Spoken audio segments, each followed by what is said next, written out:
Hello friend, welcome to stock research centre. आज हम यहाँ पे बात करने वाले हैं इंडिगो की स्टॉक के बारे में। यहाँ पे इंडिगो की जो कंप्लीट डिटेल है इस वीडियो में आपको यहाँ पे देखने को मिल जाएगी। और ये जो वीडियो बनाया जाता है ओनली फॉर एजुकेशनल पर्पज से, आपको सिखाने के पर्पज से बनाया जाता है, ना कि यहाँ पे कोई इन्वेस्टमेंट कराने के पर्पज से। एक चीज आपकी तरफ से हमको नहीं मिल रहा है क्योंकि आपका यहाँ पे रिस्पॉन्स प्रॉपर तरीके से नहीं मिल रहा, तो मेरे को समझ में ये नहीं आ रहा कि शायद जो हम कंटेंट बना रहे हैं वो आपके समझ में नहीं आ रहा। तो अगर प्लीज समझ में 1% भी आ रहा तो प्लीज वीडियो को लाइक जरूर करें। चैनल पे नए बने हैं चैनल को सब्सक्राइब करें, क्योंकि यहाँ पे 10,000 सब्सक्राइबर यहाँ पे हमको हर हालत में चाहिए, तो वो आप लोग यहाँ पे कंप्लीट करें। अगर थोड़ा सा भी कंटेंट समझ में आता है, जो चीजें मैं बताता हूँ वो यहाँ पे आपके अंदर जाती हैं, तो थोड़ा सा आपके तरफ से भी रिस्पॉन्स यहाँ पे अपना प्रोवाइड करिए। आ जाते हैं यहाँ पे डायरेक्टली screener.in पे।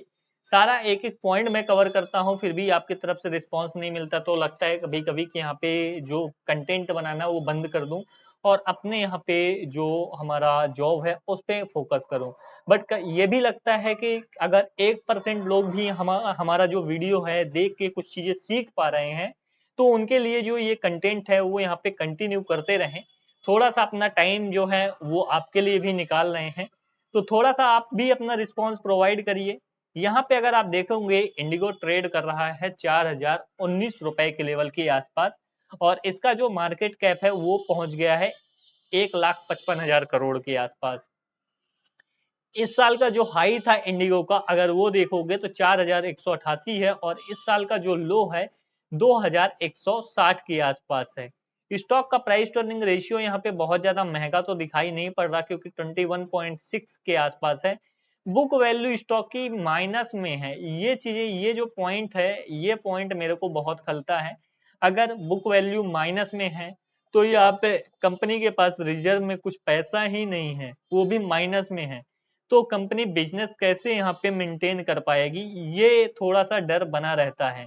और एविएशन सेक्टर के स्टॉक में ये सारी चीजें, इनका जो डर है वो यहाँ पे बना ही रहता है कि क्रूड के प्राइजेस बढ़ गए तो इनका मार्जिन कम होगा और ये लॉसेस में यहाँ पे शो करने लगेगा जो नेट प्रॉफिट है।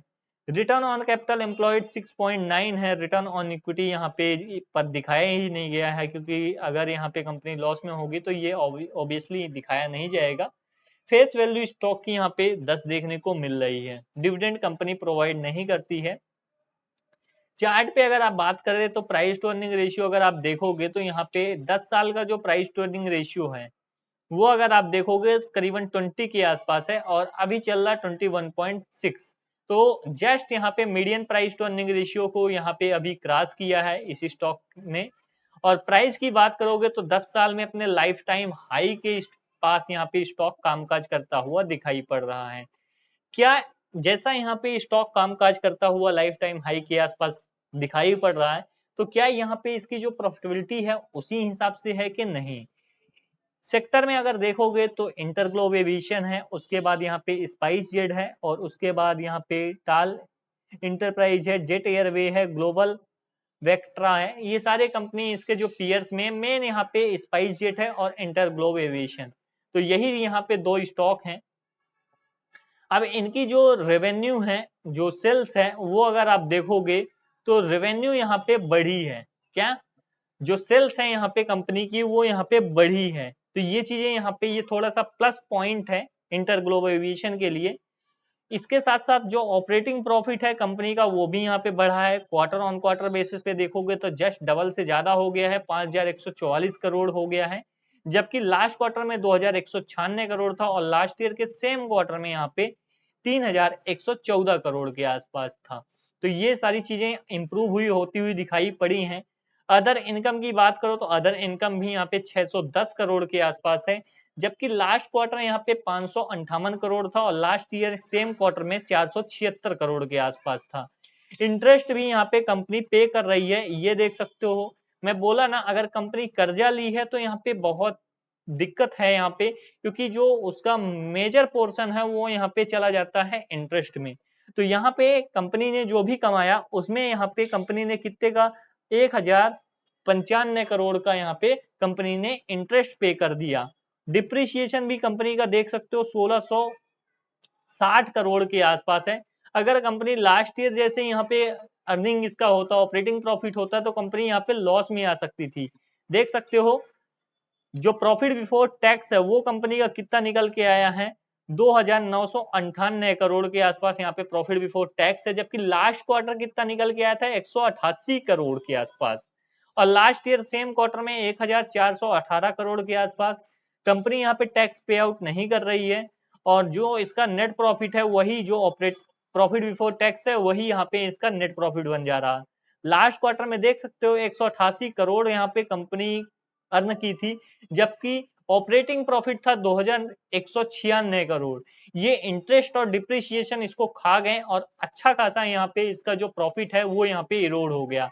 तो यही चीज मैं सभी कंपनी के लिए बोलता हूं, अगर कंपनी कर्जा ली है अच्छा खासा, अपने कैपेसिटी से ज्यादा कर्जा ली है, तो यहाँ पे कंपनी के लॉस में होने के चांसेस बहुत ज्यादा हैं, उसके फ्यूचर यहाँ पे बहुत ज्यादा ब्राइट नहीं दिखते। जैसे यहाँ पे अभी टाटा मोटर यहाँ पे ऑपरेटिंग प्रॉफिट बढ़ गया है, सेल्स बढ़ गई है, इस कारण से यहाँ पे कंपनी प्रॉफिट में आ गई है अच्छा खासा।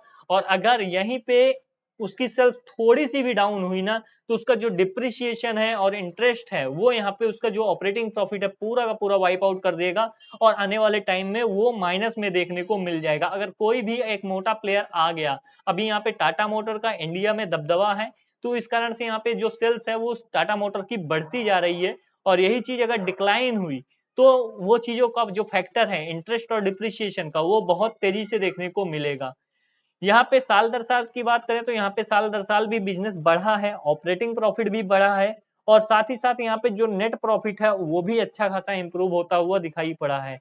नेट प्रॉफिट अगर आप देखोगे 7190 करोड़ है, जबकि लास्ट ईयर यहाँ पे कितना था, ये माइनस में था 31 करोड़, और उसके पहले अच्छा खासा माइनस में ही कंपनी कामकाज कर रही थी 2-3 साल से, बल्कि 4 साल से। 2020 में भी लॉस में ही था, उसके पहले भी बहुत अच्छे प्रॉफिट में कंपनी नहीं थी। अभी यहाँ पे कंपनी 7190 करोड़ के प्रॉफिट में आई है, तो वो चीज यहाँ पे आप देख सकते हो। बैलेंस शीट भी देख लेते हैं। बैलेंस शीट अगर आप देखोगे तो बैलेंस शीट कंपनी का माइनस में चल रहा है, तो ऐसी हालत है यहाँ पे कंपनी की, बैलेंस शीट क्या है, माइनस में है। बोरोइंग यहाँ पे क्या है, बोरोइंग अच्छा खासा लिया है, 50,000 करोड़ के आसपास यहाँ पे बोरोइंग, यहाँ पे कंपनी के ऊपर कर्जा है, जितनी इसकी कैपेसिटी नहीं उससे ज्यादा यहाँ पे कर्जा है, इसीलिए जो इसका मेजोरिटी ऑफ पोर्शन है वो यहाँ पे इंटरेस्ट में चला जाता है। फिक्स एसेट कंपनी के पास कितने हैं, 31,900 करोड़ के यहाँ पे फिक्स एसेट्स हैं, और कैपिटल वर्क इन प्रोसेस में कंपनी के पास कुछ खास यहाँ पे पैसा है नहीं, कंपनी ने डाला नहीं। इन्वेस्टमेंट कंपनी ने कितना किया है, 14,836 करोड़ के आसपास। तो सारी चीजें यहाँ पे अच्छी दिखाई नहीं पड़ रही हैं, बैलेंस शीट यहाँ पे अच्छी दिखाई नहीं पड़ रही है। नेट कैश फ्लो अगर मार्च 2023 का देखोगे तो 232 करोड़ के आसपास है। इन्वेस्टर की बात करें तो इन्वेस्टर में मोटे मोटे प्लेयर यहाँ पे ज्यादा स्टेक उठाए हुए, प्रमोटर जैसे यहाँ पे है हमारा, वो कितना स्टेक उठाए हुए है, वो यहाँ पे 57% स्टेक उठाए हुए हैं। FII यहाँ पे 23.66% उठाए हुए हैं। DII यहाँ पे 15% स्टेक उठाए हुए हैं, और पब्लिक के पास जो स्टेक है वो यहाँ पे 3.95 है। तो अब ये जो पूरा का पूरा माल है, अगर यहाँ पे कंपनी मतलब डाउट में आई कि यहाँ से प्रॉफिट कंपनी का डिक्लाइन होने वाला है, तो पूरा का पूरा माल जो चेपा जाएगा वो किसके पास चेपा जाएगा, पब्लिक के पास। तो पब्लिक को थोड़ा सा होशियार रहना है। एविएशन स्टॉक में ऐसा यहाँ पे इस लेवल पे प्राइस पे कभी भी खरीदारी नहीं करनी है। एविएशन स्टॉक में खरीदारी करनी है वो भी जब नीचे के बहुत लेवल क्रिटिकल कंडीशन हो, यहाँ पे जैसे स्पाइस जेट की थी, तो वैसे लेवल पे खरीदारी थोड़ा बहुत स्टॉक रख सकते हो। और अच्छे क्वालिटी के स्टॉक भी जैसे इंडिगो है, सेक्टर का लीडर है, तो बहुत ज्यादा स्टॉक यहाँ पे इसके भी नहीं रखने हैं, क्योंकि एविएशन स्टॉक कभी भी यहाँ पे घाटे में आ सकता है। एविएशन सेक्टर की कंपनियां कभी भी घाटे में बहुत तेजी से आती हैं, तो वो सारी चीजें यहाँ पे क्लियर कट देखने को मिल जाएंगी। हम बात करें चार्ट की, तो चार्ट के यहाँ पे 5 साल का चार्ट आपके सामने लगा हुआ है। 5 साल के चार्ट में एक तरफा मूवमेंट देखने को मिल रहा है, और यहाँ पे अभी कोई भी सपोर्ट यहाँ पे हमको नजर नहीं आ रहा है। जो सपोर्ट है वो करीबन यहाँ पे एक सपोर्ट नजर जो आ रहा है जहां से ये रिवर्स किया था 3810 के आसपास, यहाँ पे पहला सपोर्ट है, और दूसरा सपोर्ट जहां से ये रिवर्स किया था 3425 के आसपास का। ये दो सपोर्ट हैं इसी स्टॉक में।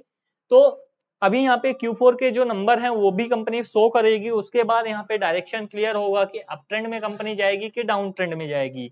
आपको वीडियो समझ में आता है तो वीडियो को प्लीज लाइक करें, यहाँ पे चैनल को पे नए बने चैनल को सब्सक्राइब करके जरूर जाएं, दोस्तों के साथ वीडियो को शेयर भी जरूर करें। मिलते हैं हम नेक्स्ट वीडियो में।